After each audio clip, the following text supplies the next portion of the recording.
آج کی press conference جیسے کہ آپ کو معلوم ہے پرسوں ایک ناخوشگوار واقعہ جو ہے وہ رونما ہوا تھا، جس میں کانجو کے ایریا میں ہمارے ایک سابقہ VDC ممبر جو ہیں مفتاح الدین صاحب، ان کی ٹارگٹ کلنگ ہوئی تھی۔ جیسے ہی یہ واقعہ ہوا، کیونکہ وہ VDC ممبر رہ چکے تھے تو اس کی ایک بہت زیادہ سینسٹیوٹی تھی، ہائی پروفائل کیس تھا۔ جیسے کہ آپ کو پتہ ہے سوات میں پہلے بھی VDCs جو ہیں وہ ٹارگٹ ہوئے ہیں، تو اس پہ ہمارے IG صاحب خیبر پختونخوا اور RPO صاحب مالاکنڈ نے نوٹس لیا اور احکامات جاری کیے کہ اس کو فوری طور پر ٹریس کیا جائے۔ ہم نے اس میں FIR رجسٹر کی، کیونکہ انیشیلی جو ہے اس میں ایک ٹیررزم کا بھی ایسپیکٹ جو ہے وہ ہمیں شک تھا کہ ہو سکتا ہے ملیٹنسی۔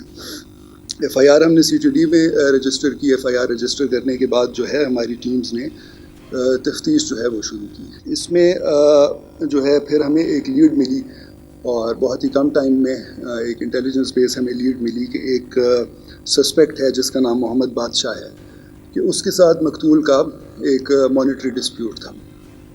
اس پہ ہم نے مزید جب کام کیا تو وہ بات ہمیں ٹھیک لگی۔ اس کی بیسس پہ ہم نے آج جو ہے حسب ضابطہ اس جو سسپیکٹ تھا محمد بادشاہ ملزم، اس کو ہم نے گرفتار کیا۔ گرفتاری کے بعد جو انیشل انٹروگیشن ہوئی اس میں سسپیکٹ نے اپنا کنفیشن کیا کہ اسی نے جو ہے یہ کام کیا ہے۔ وجہ یہ تھی کہ کوئی ان کا پچھلے 1.5 سال سے 1,88,000 روپے کا کوئی لین دین کا تنازع تھا، جو کہ مقتول نے ان کے پیسے دینے تھے اس ملزم کے، تو اس وجہ سے جو ہے اس نے یہ ٹارگٹ کلنگ کی۔ اس کنفیشن کے بعد ہم نے ملزم کی نشاندہی پر جو ویپن آف آفینس تھا، جو 9mm پسٹل تھا، وہ بھی ریکور کر لیا ہے۔ وہ اپنے ایک دوست کے پاس اس نے چھپایا تھا، وہ بھی ریکور ہو گیا ہے۔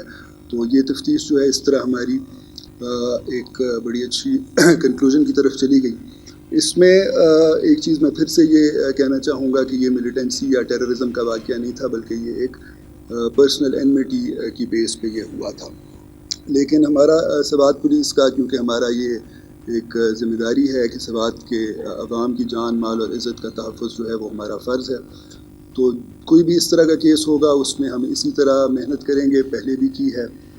اس طرح کے کیسز کے انسداد کے لیے بھی جو ہے ہم اقدام اٹھائیں گے، اور ساتھ ساتھ جتنے ہمارے کو پرانے اگر کیسز رہتے ہیں ان کی بھی انشاءاللہ پروفیشنل طریقے سے تفتیش کریں گے، اور جتنے بھی یہ مجرمان ہیں ان کو کیفر کردار تک پہنچائیں گے۔